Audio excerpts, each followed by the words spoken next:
Good morning good morning good morning everyone. শুভ সকাল। আজকে বুধবার, হ্যাঁ 29 তারিখ।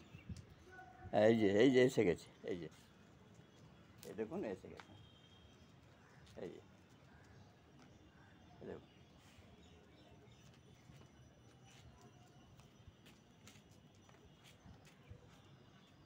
দেখুন এসে গেছে।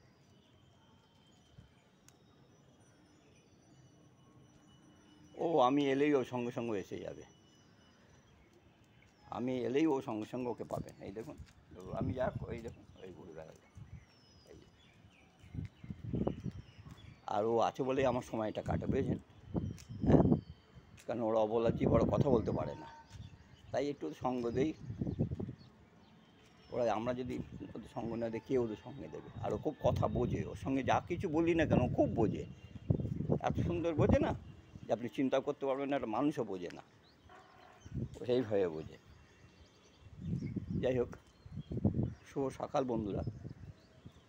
হ্যাঁ, বাজার হয়ে গেছে। বাজারে তো এখন আমি আর যাই না, ছেলে যায়, ছেলেকে বাজারেও করে নিয়ে এসছে, বাজার করে নিয়ে এসছে।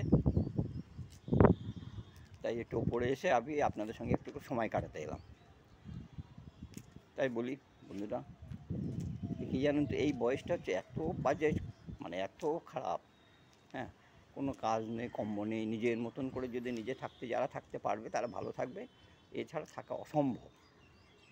কুকুরটা আছে বলে আমি ভালো আছি, যদি না থাকতো কী হতো আমি নিজেও জানি না।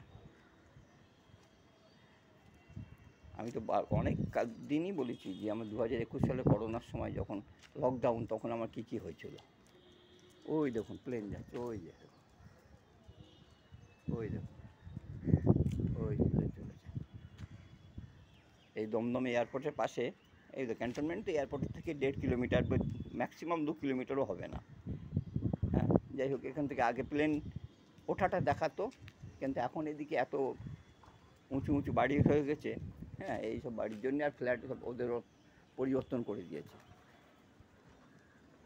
এইসব ফ্ল্যাটের জন্য এদের দিক পরিবর্তন করে দিয়েছে, যার জন্যে ওই মধ্যমগ্রামের উপর দিয়ে ওঠে, নামবে আর ওঠে হচ্ছে এইখান থেকে অনেক ঘুরে যায়। এখন আর দমদম এয়ারপোর্টের মাথায় আমরা অত ওদের দেখতে পাই না, আমরা এই দমদম ক্যান্টনমেন্ট থেকে অনেকটা ঘুরে যায়। যাই হোক, সবাই ভালো থাকবেন। যাওয়ার সময় একটা কথা বলে যাই, চেষ্টা করবেন খাওয়ার সময় দক্ষিণ ধারে মুখ করে না খেতে। চেষ্টা করবেন, সবাই চেষ্টা করবেন খাওয়ার সময় দক্ষিণ দিকে মুখ না করে খেতে। দক্ষিণ দিকে মুখ করে খাওয়াটা ভালো না, এই জন্য বলছি চেষ্টা করবেন দক্ষিণ দিকে মুখ না করে খেতে। দক্ষিণ দিকে মুখ করে কেউ খেতে বসবেন না। আর বিছনায় বসে খুব ভাত খাবেন না, প্লিজ। বিছনায় বসে খুব ভাত খাবেন না, মানে অন্তত আমি হিন্দুদের কথা বলছি, এটা বিছনায় বসে ভাত খাবেন না, এটা আমাদের অনেক ঠাকুর মেনে নেয় না। এইটুকুই বলা। নমস্কার, ধন্যবাদ।